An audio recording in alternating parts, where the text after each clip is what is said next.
ஆத்துக்கு வடக்க ஐயப்பன் தோப்பு அதுக்குள்ள வாடி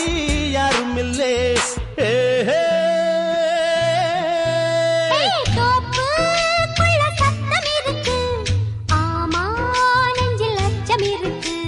மானே என்ன அச்சம் உனக்கு மாமன் கிட்ட மச்சம் இருக்கு